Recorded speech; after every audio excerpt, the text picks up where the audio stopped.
la proximité avec soi-même pour une vie chrétienne authentique, aux prêtres, aux religieux, religieuses et aux fidèles laïcs du diocèse de Bafoussam. Frères et sœurs bien-aimés, que la paix et l'amour de notre Seigneur Jésus-Christ soient toujours avec vous. Cette année encore, le temps de carême nous est offert comme un moment favorable. 2 Corinthiens 6, verset 2. Un temps de renouveau spirituel, aussi bien au niveau personnel que communautaire.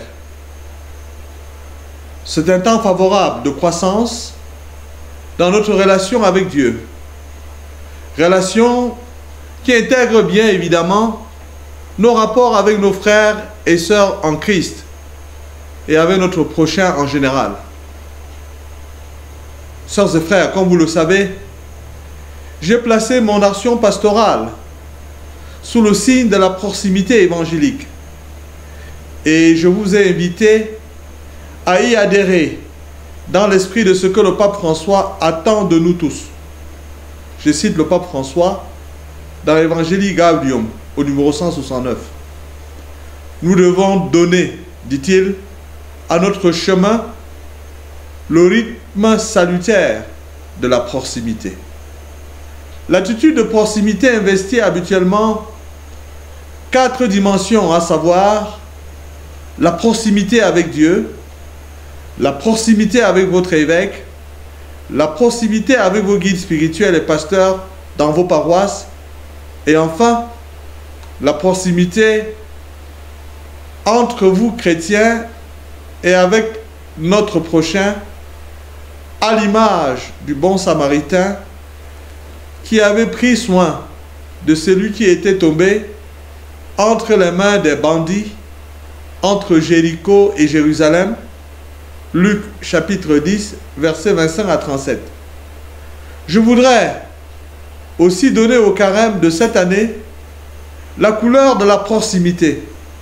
Non seulement parce que le carême, dans son appel à revenir à Dieu de tout notre cœur, Joël chapitre 2, verset 12, engage à faire plus d'efforts dans le sens de la proximité, mais aussi à cause de l'événement du synode sur la synodalité qui aura lieu en octobre prochain à Rome et dont je vous ai parlé dans mon récent message pour Noël 2022. Car, qu'est-ce que la synodalité? Sinon, savoir faire route ensemble et non séparément en Église. Dans son message pour le carême publié le 25 janvier dernier, le pape François, commentant l'épisode évangélique de la transfiguration de Jésus sur le mont Tabor, en compagnie des 3 disciples, nous dit, je cite, par analogie avec la montée de Jésus et des disciples au Tabor, nous pouvons dire que notre chemin de carême est synodal, car nous l'accomplissons ensemble sur le même chemin, disciples de l'unique Maître. D'où l'intitulé de son message pour le carême 2023, ascèse de carême, itinéraire synodal. Toutefois, il m'a semblé opportun, sœurs et frères, dans le cadre de ce message de carême, de vous inviter à approfondir notre dimension de proximité qui recoupe toutes les proximités sus-évoquées. Oui, il s'agit là d'une autre dimension de la proximité. Il s'agit de la proximité avec soi-même, condition fondamentale de toute autre proximité. Proximité avec soi-même, une condition de la proximité avec Dieu. La proximité avec soi-même se réalise à travers une introspection qui permet à chacun de faire la lumière sur sa propre vie pour y découvrir où soigner sa relation à Dieu et au prochain. La proximité avec soi-même permet ainsi à chaque être humain de mettre de l'ordre dans sa vie et de découvrir que Dieu est réellement présent au profond de son cœur. Il s'agit, pour parler comme on parle ordinairement, pour chacun d'entre nous, de balayer sa propre cour. Voilà pourquoi le temps de carême s'ouvre sur une invitation pressante du prophète Joël à revenir à Dieu de tout notre cœur, dont j'ai parlé si haut. Ce retour à Dieu passe véritablement par un retour à soi-même, c'est-à-dire une proximité avec notre intériorité. L'expérience de Saint Augustin restera emblématique pour toute personne qui s'engage sur le chemin de la conversion authentique. En effet, l'évêque d'Hippone, après avoir erré pendant de nombreuses années à la quête de la vérité et du bonheur sur les choses extérieures, n'eut le cœur apaisé que lorsqu'il décida enfin d'emprunter le chemin de la proximité à soi-même.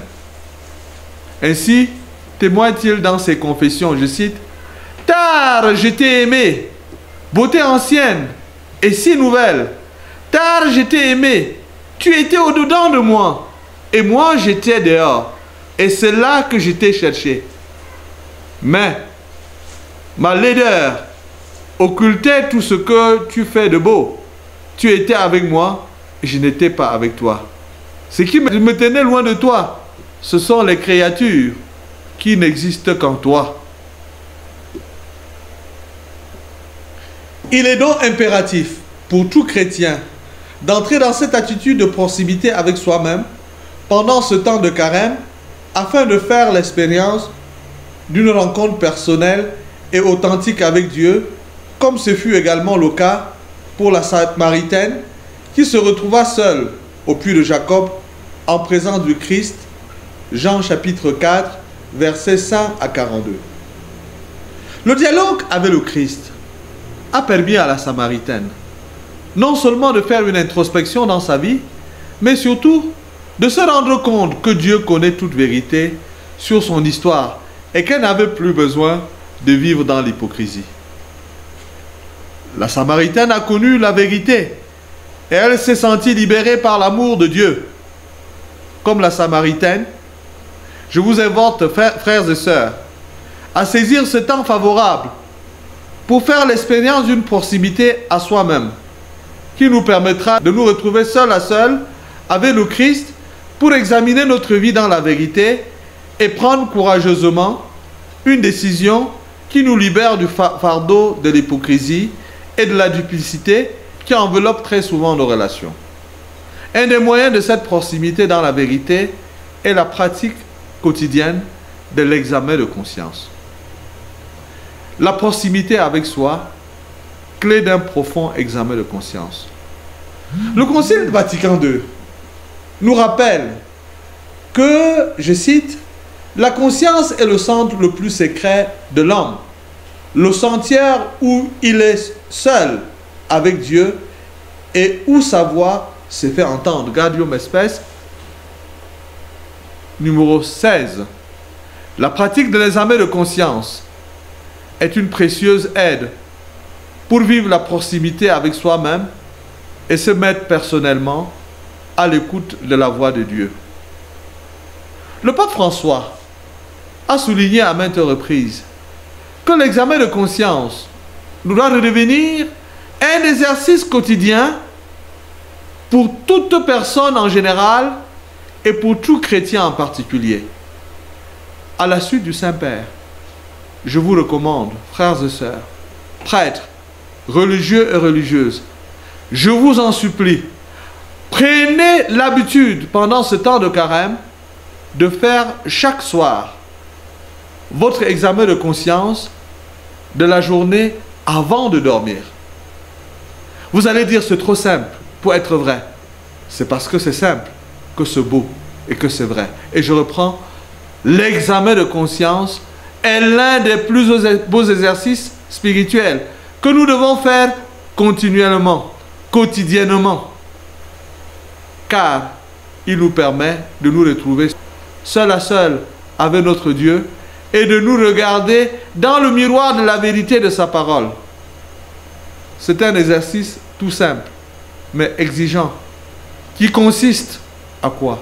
À passer en revue mes actions de la journée, afin de rendre grâce pour celles qui ont été bonnes et de renoncer à celles qui m'ont éloigné de la volonté de Dieu. Souvenez-vous du roi David.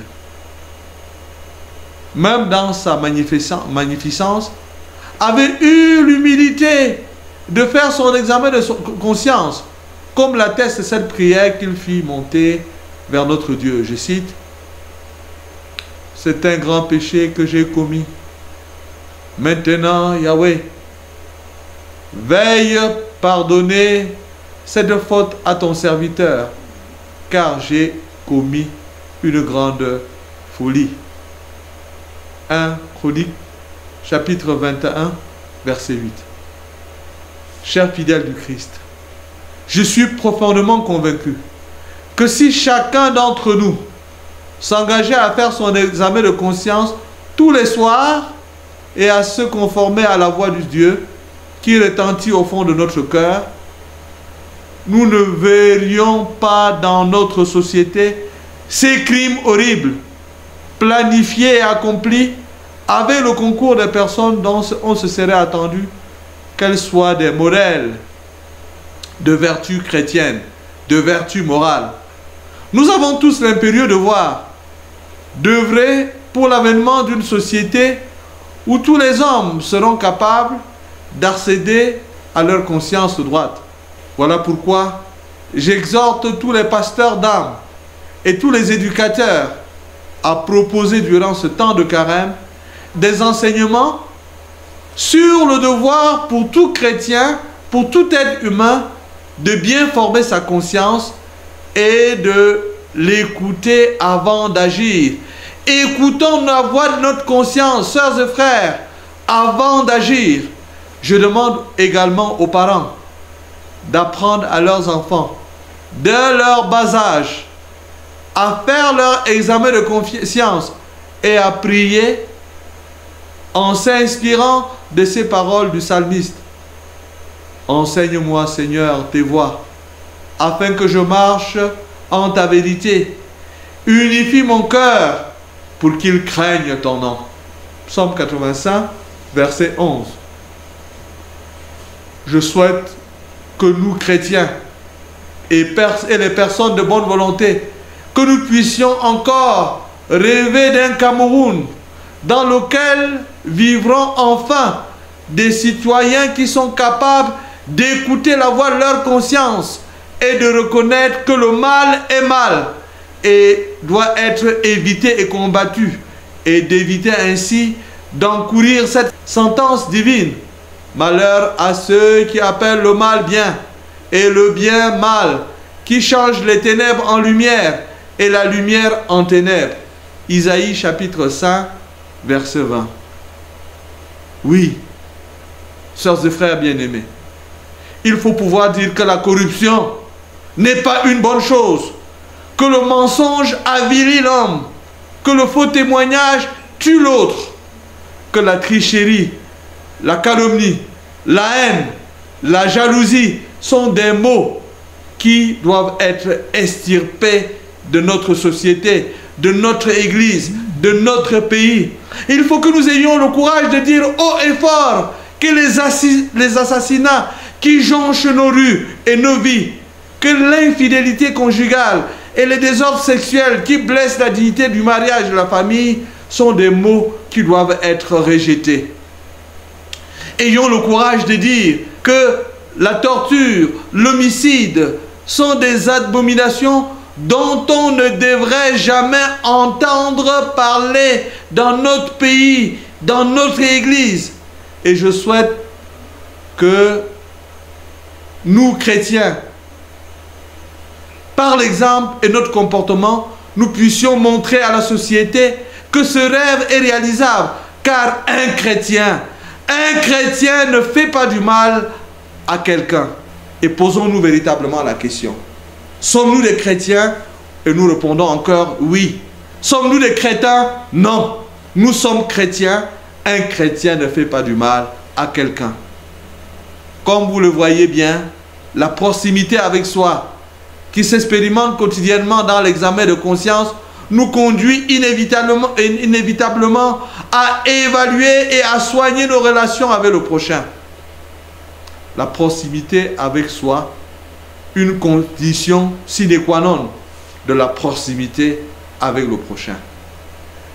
L'un des hymnes proposés pour la liturgie des heures pendant le carême dit, et je cite, « Que Dieu rende vigilant, que ceux qui chantent le Seigneur, qu'ils ne soient en même temps les complices du malheur ou leurs frères sont témoins. » Office des Vêpres du lundi de la 3e semaine du carême.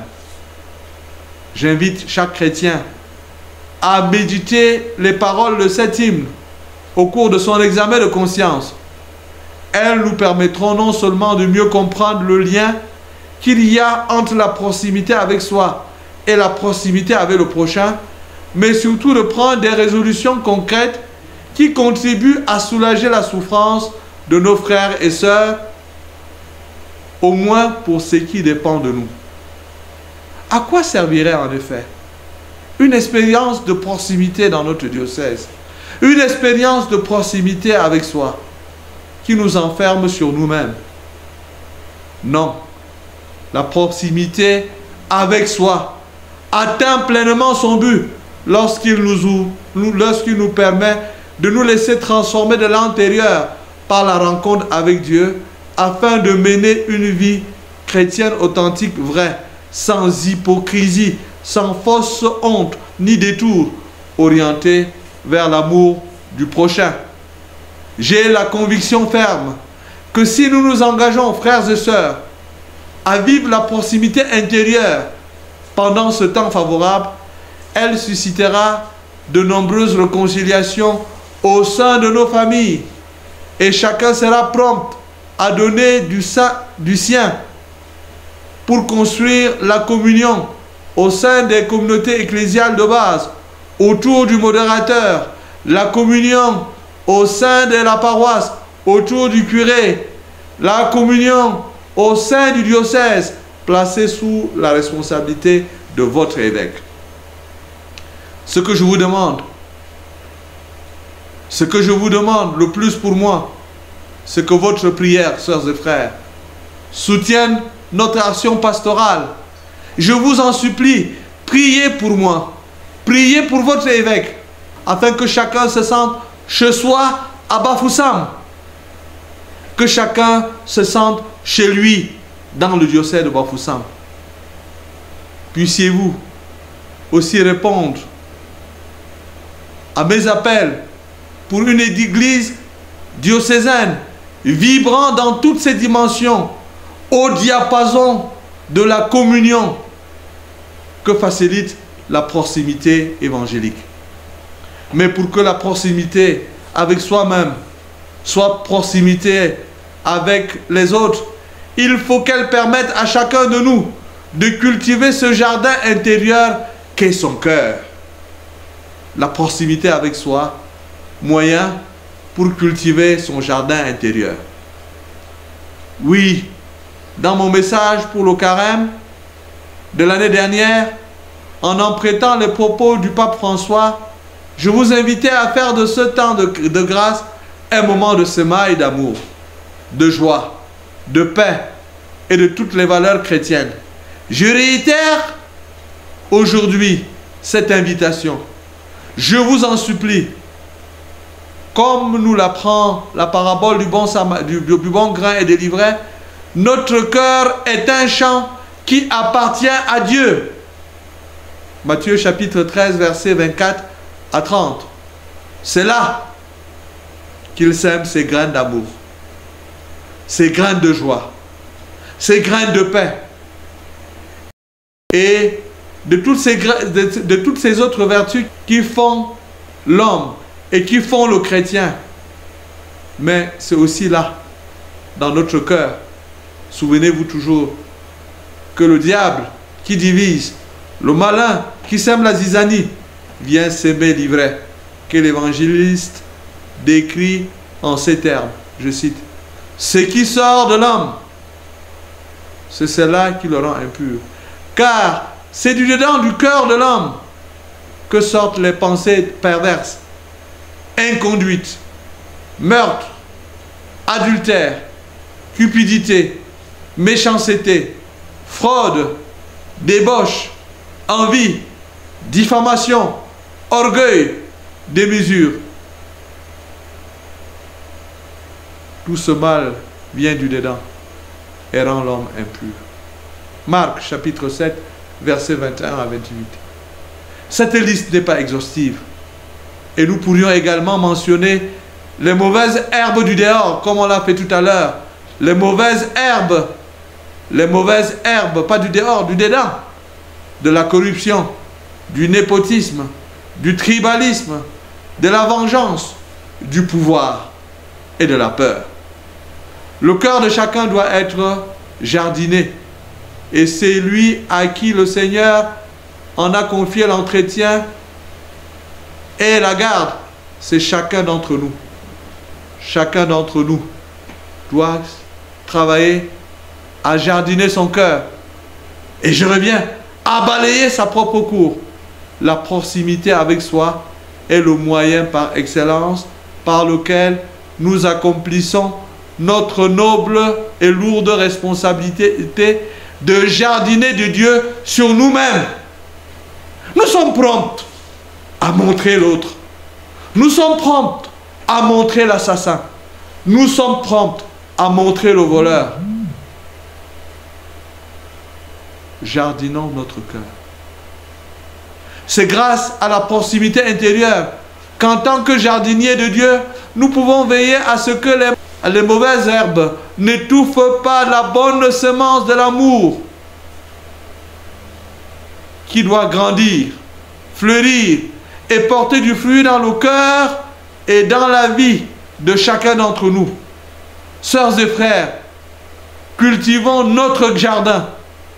Cultiver son jardin est un vaste chantier, certes, mais un chantier plus que passionnant et enrichissant pour quiconque sait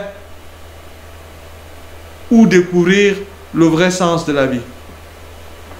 Il est question, sœurs et frères, de donner la peine, de faire fleurir son quotidien dans des attitudes, des paroles et des actions inspirées par l'Esprit Saint. Mais qu'est-ce qui est important? Qu'est-ce qui est important? Qu'est-ce qui est important pour moi?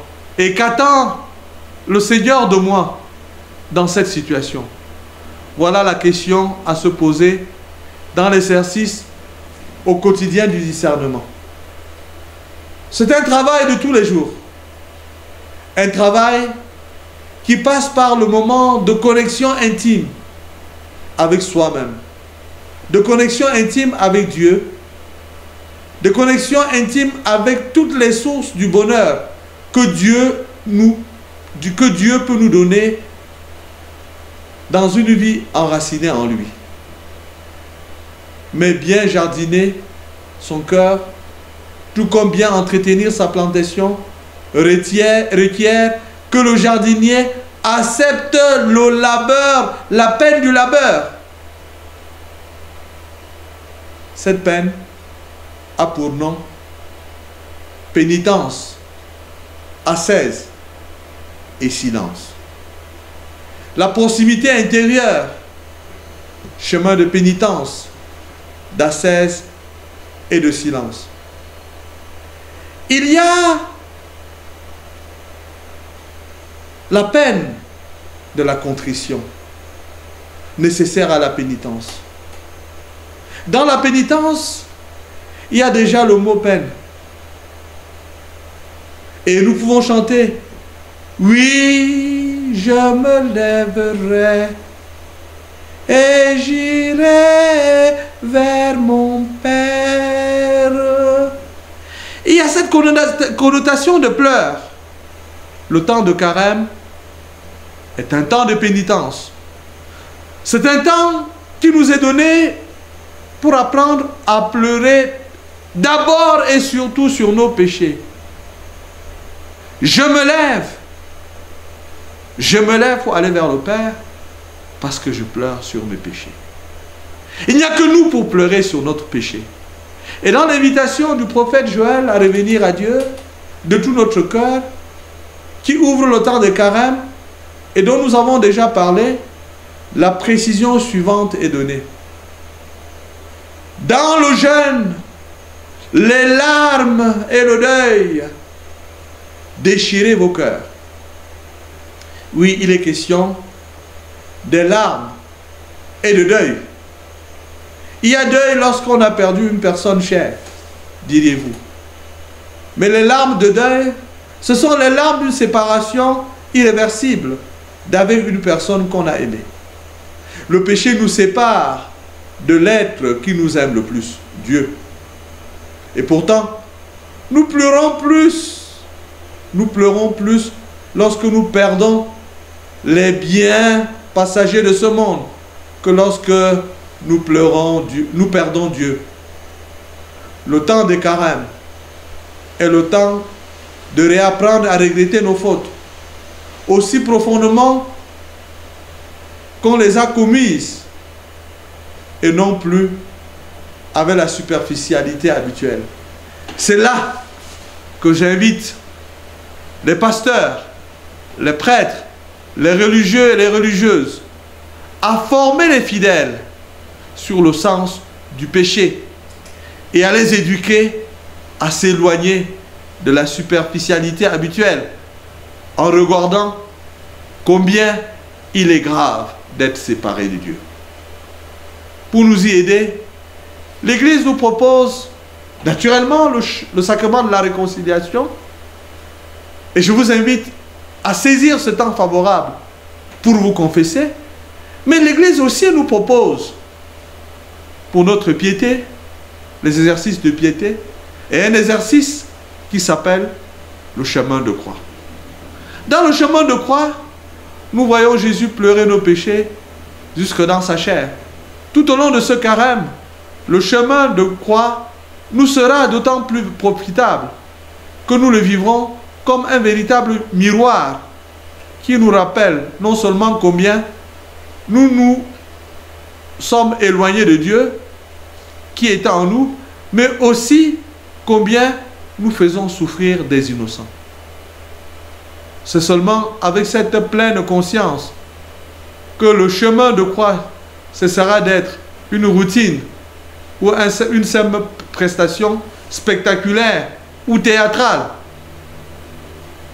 pour ceux qui y participent seulement de corps, mais pas de cœur. De grâce, ne faisons pas le théâtre de la passion. Quelquefois, on entend dire qu'on va faire le théâtre de la passion. Il n'y a pas un théâtre à faire. En voyant le Christ mourir, en voyant le Christ souffrir, le chemin de croix d'une station à l'autre ne doit pas être similaire à l'expérience du zapping, ni à cette succession de connexions, déconnexions à laquelle Internet ou le réseau chez nous a habitués ou nous ont habitués sur fond de superficialité déconcertante au vu de la quantité de messages vides que de temps en temps on y passe chaque jour. La méditation des stations du chemin de la passion de notre Seigneur sera donc pour nous une voie de transformation et de libération de notre être intérieur, parfois devenu esclave du pouvoir, du pourboire, du savoir, de l'avoir et du plaisir. Le Christ est le seul et l'unique rédempteur des hommes. Que ce temps de grâce soit pour chacun un temps de ressourcement spirituel. À partir du désert de nos cœurs, où Jésus veut nous rejoindre pour nous dire « Sois purifié ». Ceci nous concerne tous. Évêques, prêtres, religieux et religieuses, fidèles laïcs, nous devons suivre le Maître qui, dans le sacrement notamment de la confession, de la pénitence, nous renouvelle sa confiance et sa grâce. Ainsi, ceux qui ont perdu l'ardeur de l'onction sacerdotale ou religieuse, ceux qui n'osent pas lever la tête parce qu'ils savent qu'ils ont péché, retrouveront la joie d'une vie nouvelle dans le Christ. Il y a aussi de la peine. Il y a aussi la peine de l'ascèse que le pape François définit de la façon suivante dans son message pour le carême 2023, toujours en référence à la montagne de la transfiguration. L'ascèse de carême est un effort toujours animé par la grâce pour surmonter nos manques de foi et de résistance à suivre Jésus sur le chemin de la croix, pour approfondir notre connaissance du Maître, pour comprendre et accueillir à fond le mystère du salut divin réalisé dans le don total de soi par amour. Il faut se laisser conduire par lui, à l'écart et en hauteur, en se détachant des médiocrités et des vanités. Il faut se mettre en chemin, un chemin qui monte, qui exige effort, sacrifice, concentration et excursion. Sœurs et frères bien-aimés, le temps de carême est le temps de prendre résolument ce chemin qui monte et qui exige effort, sacrifice. Ce chemin, c'est le chemin de la prière. Le temps de carême est le temps d'intensifier la pratique de l'oraison, de la prière personnelle. Que celui qui ne priait pas, sœurs et frères, fasse l'effort de prier maintenant. Je vous en supplie, que celui qui priait de temps en temps fasse l'effort de prier quotidiennement. Que celui qui priait quotidiennement fasse l'effort de faire une prière moins routinière. Vous l'avez compris, chacun d'entre nous a un défi à relever. Ce temps est un temps favorable. Et vous le savez, en matière de prière, il y a toujours un peu plus que nous devons faire pour être toujours plus proches de Dieu. L'important, c'est que cette prière soit d'abord celle du cœur. La prière pourra même nous amener, comme à Jacob, à lutter avec Dieu à travers le désert où il nous conduit. Le temps pour prier, il faudra le frayer, car plus que quiconque, Dieu est occupé. Mais il vient vers nous et il nous attend. Dieu est occupé à nous sauver, mais il ne nous sauve pas sans nous. Dieu est amour. Son amour remplit l'univers. Laissons la place, toute la place à Dieu. Ce chemin, c'est le chemin du jeûne. Le jeûne que nous faisons comme exercice spirituel vise à nous priver de nourriture, de boissons et de tout autre plaisir en vue d'une plus grande maîtrise de soi et pour avoir faim. Mais pour avoir faim de Dieu et pour être plus proche des uns les autres. Notre jeûne doit nous rapprocher de Dieu, frères et sœurs. Notre jeûne doit nous rapprocher de nos frères. Un jeûne qui nous éloigne des autres doit être arrêté.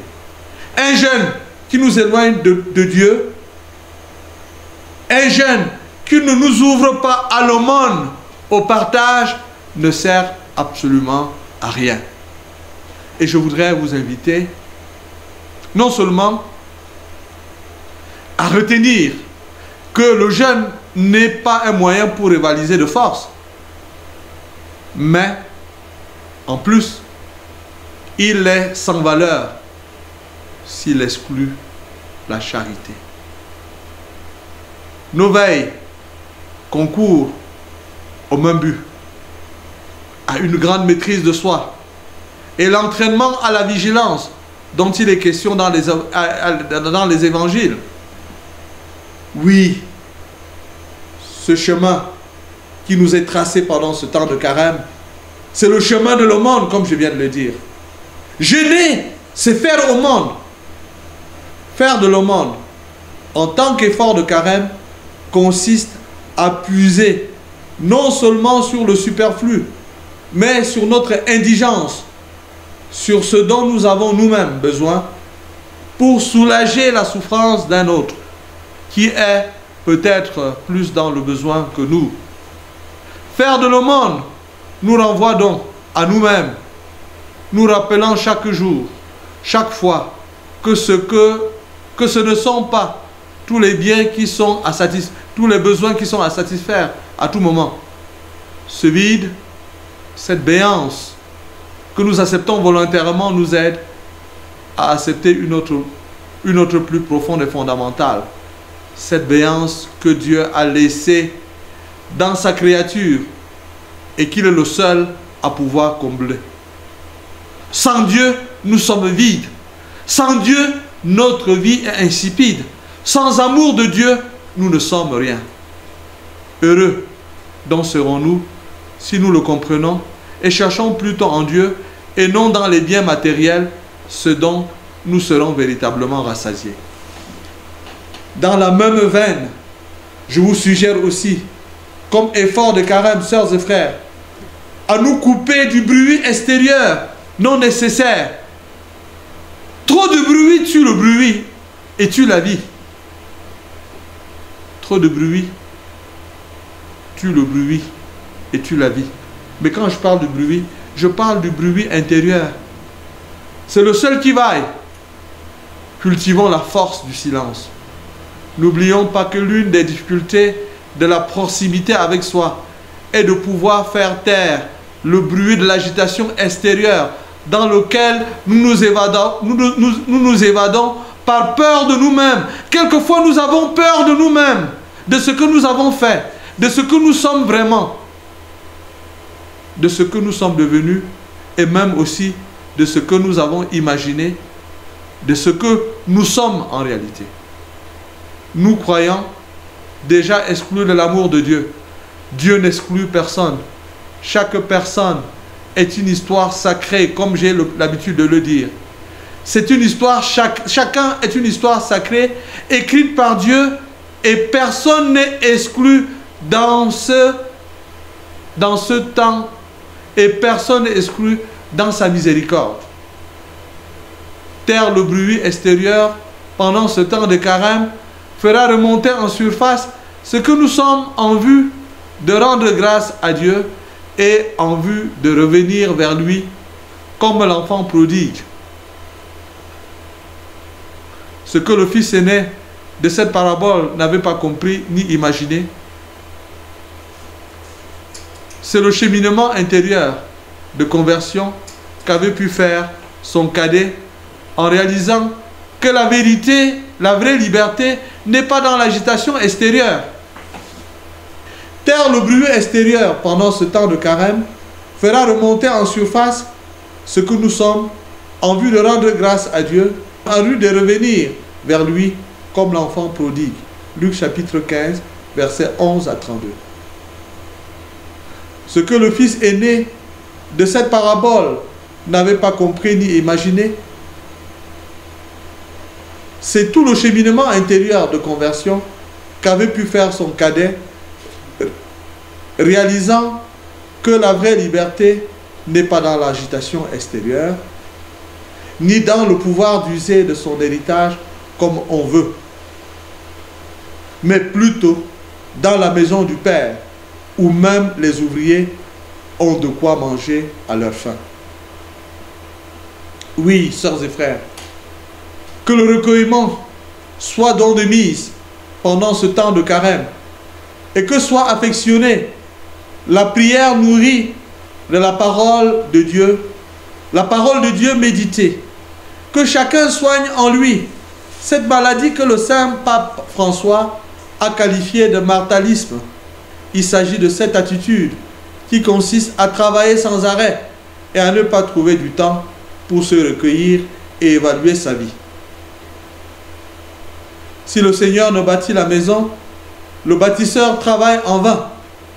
Si le Seigneur ne garde la ville, c'est en vain que veillent les gardes. Psaume 126, verset 1er. Buvez, amis de Jésus-Christ, buvez. Aimez à dire Saint Louis-Marie Grignon de Montfort, buvez au calice d'amertume du Seigneur et vous deviendrez ses amis. Souffrez avec lui et vous serez glorifiés avec lui. Souffrez avec patience et même avec joie. Encore un peu de temps et puis une éternité de bonheur pour un moment de peine. Ne vous y trompez pas. Depuis qu'il a fallu que la sagesse incarnée entre dans le ciel par la croix, il est nécessaire pour quiconque d'y entrer après lui par le même chemin. Et comme j'ai l'habitude de le dire, sœurs et frères, il n'y a pas de foi sans croix. Mais au bout de la foi, il y a la joie. Mais la joie, la foi appelle la foi. La foi appelle la croix. Et la croix est source de joie éternelle. De quelque côté que vous vous tourniez, dit l'imitation de Jésus-Christ, vous trouverez toujours la joie. Mais au bout de la joie, il y a la résurrection. Il y a la gloire. Il n'y a pas de gloire. Et il ne saurait ni avoir de gloire sans la croix. Si vous la prenez comme il faut, avec patience et joyeusement pour l'amour de Dieu, vous la trouverez comme un prédestiné. Mais si vous la portez avec impatience et malgré vous, vous la trouverez comme un reprouvé qui s'entendra dire: nous avons travaillé et souffert dans le monde et au bout, nous voilà donc damnés. Recommandation finale. Sœurs et frères, dans la tradition de l'Église catholique, le temps des carêmes est également un temps de catéchuménat. Je demande aux prêtres, aux religieux et aux religieuses, aux catéchistes, que tous nous fassions montre de proximité envers les catéchumènes pour les aider à se laisser entraîner dans le mystère où le Seigneur lui-même les introduira à l'occasion des prochaines fêtes pascales.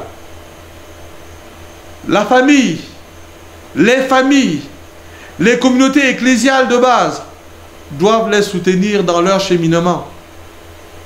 Montrez-vous, frères et sœurs, proches des catéchumènes, afin que la parole de Dieu résonne véritablement dans leur vie et qu'ils soient heureux de nous rejoindre pour que nous puissions chanter la belle chanson des fils de Dieu, la belle chanson des chrétiens, comme on le chantait dans le temps. Je suis chrétien, voilà ma gloire, mon espérance et mon soutien, mon chant d'amour et de victoire. Je suis chrétien, je suis chrétien. C'est déjà de façon anticipée le chant des catéchumènes. Ils rêvent d'une chose, d'être chrétiens. Aidons-les à nous rejoindre. Plaise au ciel que ce temps de carême dans notre diocèse, le diocèse de Bafoussam, aide tous les fidèles du Christ et les personnes de bonne volonté à trouver dans l'Eucharistie, qui est le sacrement parfait de notre union avec le ressuscité, des forces neuves pour avancer sur les chantiers de la vie nouvelle à laquelle il nous invite. Ainsi, pourrons-nous personnellement faire une profonde expérience de Dieu similaire à celle de Saint Augustin, et nous écrier comme lui dans notre prière. Je t'ai goûté. J'ai faim et soif de toi. Tu m'as touché. Et je brille du désir de ta paix. Amen. Le temps de carême est un temps propre à l'église pèlerine d'ici-bas, mais que celle-ci parcourt en étant entourée de cette grande nuée de témoins que sont nos dévanciers du purgatoire et du ciel. Il doit aussi être un temps d'une plus grande proximité avec eux. Sœurs et frères, demandons l'intercession des uns. Offrons nos pénitences pour les autres, pour qu'en réussissant notre carême, nous puissions un jour les rejoindre dans la maison du Père. Sœurs et frères, je vous demande spécialement de prier pour le repos éternel de ceux de mes prédécesseurs que le Seigneur a déjà rappelés à lui. Je pense ici à Monseigneur Denis Ngandé, à Monseigneur André Wunkin, à Monseigneur Gabriel Simo. Puisse-t-il aussi intercéder pour notre Église diocésaine. Frères, sœurs, je vous en supplie, n'oubliez pas de prier pour moi. N'oubliez pas d'offrir vos pénitences pour les prêtres, pour les personnes consacrées, pour les prêtres défunts, pour les personnes consacrées défuntes qui ont servi dans notre diocèse. N'oubliez pas de prier pour nos parents, pour nos amis défunts. Je vous recommande tous à notre maman du ciel, Notre-Dame de Doumélan, la Vierge Marie, la mère du Rédempteur, la mère de tous les hommes, celle qui méditait la parole de Dieu dans son cœur, qu'elle nous soutienne par sa présence et par sa prière pleine d'espérance, et que la bénédiction de notre Seigneur Jésus, l'amour de Dieu le Père, vous accompagne au nom du Père et du Fils et du Saint-Esprit. Amen. Bonne marche vers Pâques. De grand cœur, je vous bénis. La paix du Christ. Amen.